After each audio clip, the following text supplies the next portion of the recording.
कपड़े धोने वाली बहू। शादी के पहले से ही विभा को कपड़े धोने का बड़ा शौक था।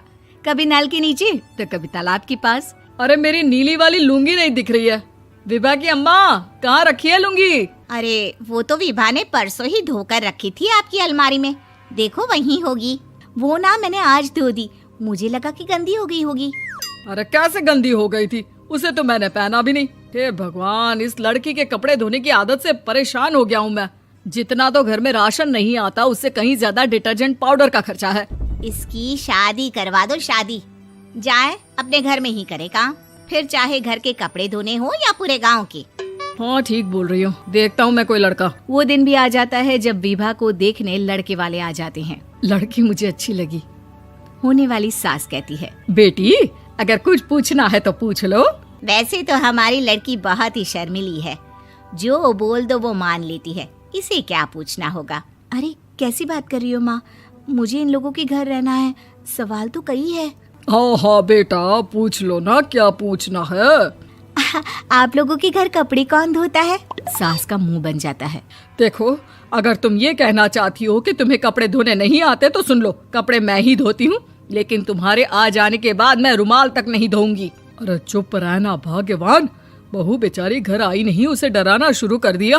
वो क्या है ना बिटिया, अभी तक तो ये कल्लू की माँ ही धोती थी, लेकिन अब तुम्हारे पापा तो दहेज में वॉशिंग मशीन देंगे ही। तभी विभा की माँ बोल पड़ती है, सवाल भी पूछा तो क्या। वैसे भाई साहब, मशीन की तो फिर भी कपड़े धोने की कैपेसिटी होती है। मतलब जो बिटिया दे रहे हैं ना विभा, इसे कपड़े धोने का बहुत शौक है। ये आप लोगों के क्या, आस पड़ोस गांव मोहल्ले सबके कपड़े धो दे और उफ तक ना करे। बाहर देखा नहीं आपने कितने कपड़े सूख रहे हैं? सब हमारी बिटिया ने ही तो धोए हैं। बस भी करो ना माँ, शर्म आ रही इतनी तारीफ सुनकर। और तो और एक दाग निकाल कर दिखाओ तो मान जाऊं। हाँ अच्छा, माफ करना बेटा, मैंने गलत समझा। हमें तो रिश्ता बहुत पसंद है। और ऐसे जुड़ जाता है रिश्ता कपड़े धोने का शौक रखने वाली विभा का। उसकी शादी हो जाती है कोयला फैक्ट्री में काम करने वाले कल्लू के साथ। शादी के बाद अचानक विभा चिल्लाती हुई सास के पास आती है। सासू माँ, अरे सासू माँ कहाँ है आप? ये तो धोखा है, धोखा दिया आप लोगों ने मुझे। इसे ससुर के चक्कर के बारे में पता चल गया। अरे तो उसमें तुझे क्यों धोखा मिला है? अरे नल में पानी नहीं आता, कपड़े कैसे कब धुलेंगे? अच्छा, तू पानी नहीं आ रहा उसकी बात कर रही है। तो आपने क्या सोचा? कुछ नहीं। अच्छा, तेरी माँ ने कहा था कि कपड़े धोने का शौक है तुझे, याद आया मुझे। शौक बोलकर कपड़े धोने वाले मेरे जुनून को कम ना आके सासू माँ, कपड़ा धोना मेरा गुरूर है। तभी पति भी वहाँ आ जाता है। अभी मैंने इसे सनी देओल की फिल्म दिखाई है, उसी के डायलॉग मार रही है माँ। अच्छा सुन, साफ साफ बता रही हूँ, पानी सुबह 4 से 6 और शाम को 10 से 12 आता है, समझी? विभा टाइमिंग सुनकर हैरान हो जाती है। ये क्या भूतों का मोहल्ला है? सुबह 4 बजे उठकर कौन कपड़े धोता है? 4 बजे टंकी में पानी जाता है, फिर सारा दिन धोना ना, किसने मना किया?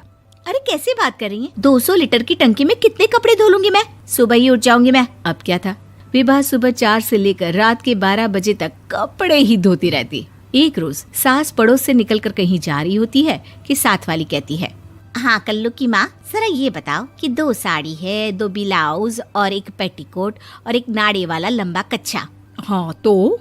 अरे तो क्या, कितना लोगी धुलाई ये बताओ। धोबन दिख रहे हैं हम क्या? हमारे पति सरकारी नौकरी से अभी रिटायर हुए हैं और बेटा सुपरवाइजर है कोयला फैक्ट्री में। धोबन समझ रखा है हमें? हाय रे कल्लू की अम्मा, माफ कर दो, वो तो मोहल्ले में यही सब बता रहे थे कि तुमने बहू को कपड़ा धुलवाने के काम में लगा दिया है। सास को पड़ोसन की बात सुनकर गुस्सा आ जाता है। वो घर पहुंचती है जहां घर के बाहर ही इतने सारे कपड़े सूख रहे होते हैं जितने कि किसी धोबन के घर पर। अरे ओ कल्लू की दुल्हन, बाहर निकल। माँ जी यहीं आ जाओ, बाथरूम में चादर धो रहे हैं हम। अरे अभी हम धोते हैं, तुमको बाहर निकलो। ये आस पड़ोस वाले बोल रहे हैं कि हम बहू से कपड़े धुलवा कर उसे कपड़ा धोने वाली बना दिए हैं। अरे छोड़ो ना माँ जी, किन लोगों की बातों में आती हो? आस पास के लोगों का तो काम ही होता है कि वो किसी तरह सास बहू को लड़ा दे। बहू सारे घर के कपड़े धोती है, ये क्या कम है? बोलिए। सास को भी लग जाता है कि वो बहू का ये सनकीपन नहीं छुड़वा सकती, इससे अच्छा है कि खुद ही चुप हो जाए। एक रोज सास और बहू मंदिर जाते हैं, जहाँ सास की साड़ी वहाँ खड़ी भीख मांगने वाली से मिलती है। माँ जी क्या बात है, आपकी साड़ी उस भिखारन से कितनी मिल रही है ना? हाँ हाँ देखो तो, दोनों की साड़ी मिल रही है। क्या बात है कल्लू की अम्मा, तुम खुद को तो अफसर की बीवी बताती हो और ऐसी सिंपल सी प्लेन साड़ी पहनकर घूमती हो। सिंपल और प्लेन नहीं है ये साड़ी। तो क्या सोने के धागे से फूल बने हैं? कुछ भी सासू माँ, कुछ भी। हाँ बने थे इस साड़ी में सोने के धागे से फूल। मेरे पति लेकर आए थे मद्रास से स्पेशली मेरे लिए 10,000 की। ताहे भाई साहब इस भिखारन के लिए भी सेम टू सेम साड़ी लेकर आए होंगे 10,000 की। सास उस वक्त तो कुछ नहीं कहती, लेकिन बहू के साथ घर आती है और अलमारी से एल्बम निकाल कर लाती है। ये साड़ी देख रही है, ये वही साड़ी है जिसे मैंने अभी पहना था। इस साड़ी में ये जो चमकदार फूल दिख रहे हैं ना, ये सोने के धागों से काढ़े गए हैं। लेकिन तू लोकल वॉशिंग मशीन ब्रश से घिस घिस कर सारे फूलों को निकाल कर साड़ी प्लेन कर दी।